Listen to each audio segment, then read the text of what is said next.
اللهم انفعنا بما علمتنا وعلمنا ما ينفعنا وزدنا علما رب اشرح لي صدري ويسر لي أمري واحلل عقدة من لساني يفقهوا قولي أما بعد فأعوذ بالله من الشيطان الرجيم بسم الله الرحمن الرحيم الزاني لا ينكح إلا زانية أو مشركة والزانية لا ينكحها إلا زان أو مشرك وحرم ذلك على المؤمنين صدق اللہ العظیم۔ میرے دوستوں بزرگوں، سورہ نور کا بیان جو مدنی ہے آپ کے سامنے چل رہا ہے۔ آج اس کی آیت نمبر 3 کا بیان ہے۔ اس سے پہلے کچھ وضاحت کرنا ضروری سمجھتا ہوں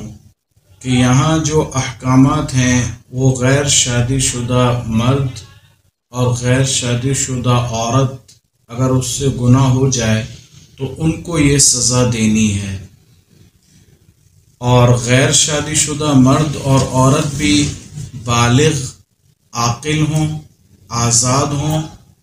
تب جا کر ان پر یہ سزا آئے گی۔ اگر وہ آزاد نہیں ہیں، کسی کے غلام ہیں، خیر اس زمانے میں تو غلاموں کا سلسلہ نہیں ہے،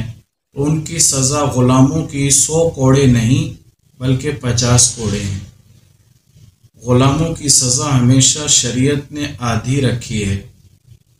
اور جو آزاد ہیں ان کو 100 کوڑے لگیں گے۔ عقل مند ہونا اور بالغ ہونا بھی ضروری ہے۔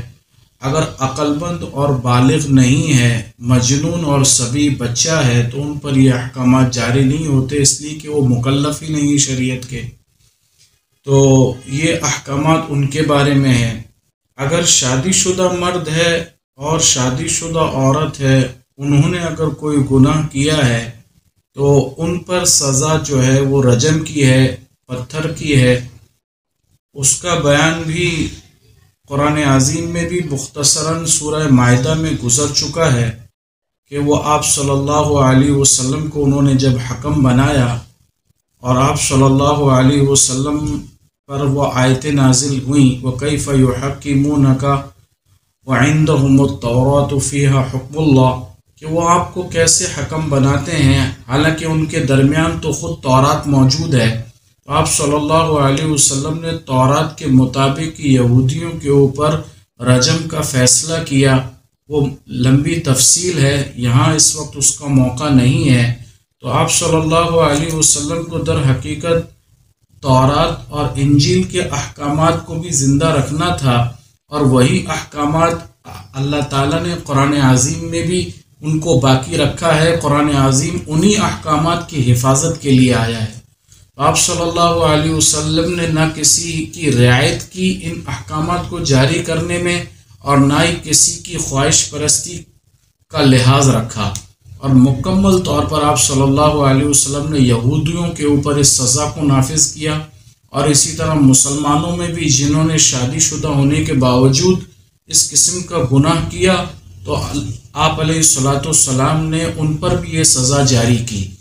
اور رجم کیا ان کو۔ اور اسی طرح یہ گویا کہ سنت متواترہ اور اجماع اہل حق نے بتا دیا کہ اس سزا کو نافذ کیا جائے گا۔ ہر زمانے میں صحابہ کرام نے بھی اپنے اپنے طور پر جو ہے جہاں کہیں اس طرح کا واقعہ پیش آیا ہے تو انہوں نے اس کو نافذ کیا ہے، اور یہاں تک کہ حضرت عمر رضی اللہ تعالیٰ عنہ کو جب اس بات کا خطرہ ہوا کہ جو ہے وہ رجم کی سزا کو لوگ کہیں ختم نہ کر دیں، تو انہوں نے ایک موقع پر شد و مت کے ساتھ ممبر پر کھڑے ہو کر اس بات کو ثابت کیا، اور ایک آیت قرآن عظیم کی کہ الشیخ والشیخوخۃ اذا زنیا فرجموہما نکالا من اللہ واللہ عزیز حکیم، کہ جب زنا کریں شادی شدہ مرد اور شادی شدہ عورت تو ان کو تم رجم کرو، اور یہ اللہ کی جانب سے عبرتناک سزا ہے، اور اللہ تعالیٰ بڑا ہی غالب ہے اور حکمت والا ہے۔ گو کہ یہ آیت جو ہے منسوخ التلاوہ ہے، اب تلاوت اس کی نہیں کی جاتی لیکن اس کا حکم باقی ہے۔ یہ مستقل ایک تفصیل ہے۔ بہرحال حضرت عمر رضی اللہ تعالیٰ عنہ نے اس کو باقاعدہ نافذ کیا اور صحابہ اکرام کو اس کی مکمل ترغیب دی، ان کو شد و مد کے ساتھ اس کو سمجھایا کہ آنے والے وقت میں کبھی اس کو ختم نہ کیا جائے۔ ہمارے اس دور میں بھی ملحدین نے اس کو ختم کرنے کی کوشش کی، اور ایک فرقہ باطلہ نے بھی اس پر جو ہے وہ نکیر کی کہ یہ سزا نہیں ہے شریعت میں، حالانکہ ایسی کوئی بات نہیں ہے۔ خیر القرون میں مکمل طور پر اس کو نافذ کیا گیا ہے۔ اللہ تعالی ہمیں صحیح سمجھ کی توفیق عطا فرمائے۔ آج کی جو آیت ہے اس میں یہ فرمایا گیا ہے کہ الزانی لا ينکح الا زانیۃ او مشرکہ، کہ زانی مرد وہ شادی نہیں کر سکتا مگر اس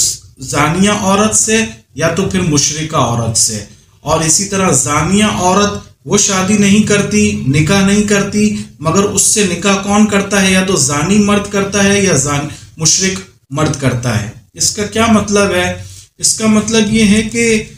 زنا کرنے والے جو ہیں ان کے ساتھ ہونا تو یہی چاہیے، ان کی طبیعت خباثت کی وجہ سے نیکوکار لوگ، پاک دامن لوگ، صاف ستھرے لوگ، نفاست پسند لوگ، اور معاشرے میں صفائی کو اور پاکیزگی کو پھیلانے والے لوگ ایسے مردوں کو اور ایسے عورتوں کو پسند نہیں کرتے ہیں۔ لہذا اگر زانی کا کہیں نکاح کرنا ہی ہے تو اس کے لیے زانیہ ہی ہونی چاہیے، اور یا تو پھر مشرکہ کو جو کہا گیا ہے وہ اس کو عذرائے تنبیہ کہا گیا ہے، اس کو ڈانٹ ڈپٹ کے کہ اوقات تو تمہاری یہاں تک پہنچ چکی ہے کہ تمہیں جو ہے اگر مشرکہ سے بھی کروا دیا جائے تو تمہیں جو ہے برا نہ لگے۔ خیر، لیکن اس میں تھوڑی سی تفصیل یہ ہے کہ اگر ان کی طبیعت کے اعتبار سے تو ان کے لائق یہی عورتیں ہیں کہ وہ زانیہ ہی ان کے قابل ہیں، یا زانی مرد ہی جو ہیں زانیہ عورتوں کے قابل ہیں، پاک دامن ان کے قابل نہیں ہیں۔ جیسے کہ قرآن کریم کی دوسری آیت میں الخبیثات للخبیثین والخبیثون للخبیثات، کہ خبیث عورتیں جو ہیں خبیث مردوں کے لیے ہیں، اور خبیث مرد جو ہیں وہ خبیث عورتوں کے لیے ہیں۔ تو شریعت میں اصل میں بارگاہ الہی میں اور لوح محفوظ میں گویا زانیہ سے نکاح پاک دامن کا حرام قرار دیا ہوا ہے تکوینی طور پر، اور فطری طور پر اللہ تعالیٰ نے لوح محفوظ میں تو یہی ہے اصل حکم کہ زانی مرد کے ساتھ نکاح زانی عورت تو کر سکتی ہے لیکن پاک دامن نہ کرے، اور اسی طرح جو ہے اس کے برعکس بھی یہی معاملہ ہے۔ لیکن پھر بھی شریعت نے جو ہے اس کے اندر کچھ نرمی برتی ہے، اگر کوئی پاک دامن کسی خراب سے شادی کر لیتا ہے تو وہ نافذ ہو جاتی ہے۔ اس کی مثال میں آپ کو یوں دوں